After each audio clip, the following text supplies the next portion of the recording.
Salut à tous, c'est Axel de testmobile.fr et je suis au MWC 2016 sur le stand de Weco. J'ai dans la main le Fever qui est vraiment son terminal phare cette année. Le terminal haut de gamme de Weco qui sera proposé aux alentours de 250 € avec plein de variantes. Alors, plein de variantes de coque, vous avez différentes variantes de couleurs. Il y a deux variantes aussi, il y a une édition spéciale on va dire, là c'est la version classique.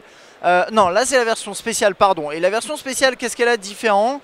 Il y a au niveau de la mémoire interne, je vais vous lister les specs, mais en gros au lieu d'avoir 16 Go vous en avez 32. Il y a un truc important aussi, c'est que vous voyez sur cet appareil là, vous voyez peut-être cette ligne blanche juste là. Et bien en fait c'est une zone phosphorescente, vous savez, en gros vous restez exposé au soleil et de nuit ça va s'allumer un peu en vert, je pense que vous voyez le délire. Là par exemple sur cette édition là c'est un peu plus flagrant, c'est la zone blanche qu'il y a. Donc là vous avez des coques différentes, là on a alu brossé, c'est de l'alu brossé à proprement parler, c'est pas du plastique apparemment. Et là en bois et apparemment aussi c'est du vrai bois, donc voilà, traité un petit peu comme chez OnePlus. Donc ça envoie pas mal, je trouve, c'est plutôt stylé. Donc on va parler des specs rapidos. On a un écran de 5.2 pouces en Full HD. On a également un processeur octa-core 1,3. J'ai pas le détail, je sais pas d'où il vient, notamment je sais pas s'ils sont chez MTK, il y a des chances, mais je suis pas sûr. Vous le verrez, vous allez sur les specs, allez sur Google, vous trouverez les informations.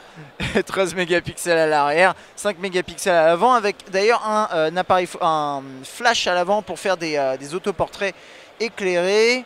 Et donc deux versions de mémoire potentielle interne, 16 et 32, 3 Go de RAM, et puis le côté phosphorescent qui est plutôt amusant. Alors on va passer de ce côté là plutôt pour la prise en main.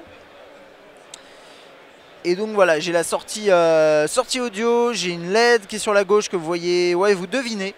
On a également la caméra frontale, le flash LED, paf, on va rentrer là-dedans dans l'interface. Les boutons sont directement intégrés, hein, comme de plus en plus classique, enfin c'est de plus en plus souvent comme ça de toute façon. Ça tend à devenir quasiment que comme ça. En fonction des constructeurs bien sûr. Bouton on-off verrouillé, déverrouillé et gestion du volume.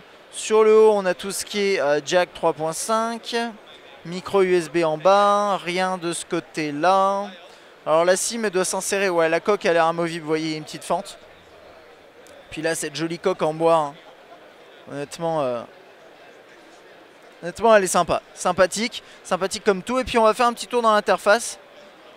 Alors pour l'interface, il y a des petits trucs que j'ai remarqué, notamment sur la gauche de la home. Vous avez cet écran là avec vos contacts, vos applications en accès, certaines applications en accès rapide. Vous avez les news, ce genre de trucs. Donc j'ai l'impression que Weco se met enfin à nous pondre une surcouche un petit peu intéressante. Et ça c'est plutôt sympa parce que c'est vrai qu'il n'y a jamais, souvent Weco c'était du très basique. Ensuite là on a le multitâche qui est juste ici. On a l'APN, on va lancer l'appareil photo et regardez le type d'interface qu'on a là. Paf, assez classique d'après ce que je vois, peut-être avec 2-3 trucs en plus. Qu'est-ce que c'est ça? Ça doit être pour... Oh, Peep Mode. Je suis pas sûr de ce que c'est, j'ai l'impression de l'avoir fait planter également, non? Ah oui d'accord, Picture in Picture, pardon, ça veut dire ça. Donc vous avez la caméra frontale juste là. Et la caméra principale qui est utilisée, par contre ça a l'air un tout petit peu lent, donc on va le désactiver. Mode panorama. Et le mode classique qui est juste tout en haut. Voilà, on va repasser dans ce mode là. Qu'est-ce qu'on a ici? Des filtres à mon avis, non? Ouais voilà c'est ça. Souvent c'est comme ça que ça se passe. Et puis c'est à peu près tout, hein. Intéressant. La galerie qui s'affiche juste là. Avec pareil, il y a une petite personnalisation. Vous voyez c'est animé même ici. Voilà, c'est des trucs. Weco est en train de s'embêter un peu plus entre guillemets pour retravailler ça. Il me semble que celle-là en plus est développée en France. Je vais pas dire de bêtises, vous me direz si je me trompe. Mais il me semble avoir entendu ça. Voilà, là, tout ce qui est musique, là c'est assez basique. Le calendrier, tout ça, bon classique, hein.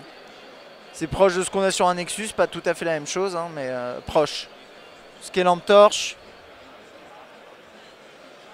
Pas grand chose à dire de plus, hein. C'est un produit pas cher, avec une interface qui est assez réussie, un design qui est plutôt sympathique. Je me demande ce que ça donne vraiment le côté phosphorescent, est-ce que c'est agréable? À mon avis c'est très gadget, hein. Un design plutôt réussi en aluminium avec un mix aluminium plastique et de belles coques. Pourquoi pas, 250 €, c'est pas très cher. Weco fait quand même de plus en plus de jolis produits. Et d'ailleurs c'est vrai que bon là on a vu le blanc parce que c'était peut-être plus simple pour la vidéo, mais regardez par exemple celui-là avec cette façade noire impossible d'ailleurs de faire le focus dessus visiblement. Et ensuite voilà, et ensuite avec des côtés en plus foncé, avec l'aluminium ici brossé, enfin je veux dire, ça a de la gueule quand même, ça a de la gueule et ça c'est plutôt sympa. Voilà, dites-moi ce que vous en pensez, moi je vous dis à bientôt.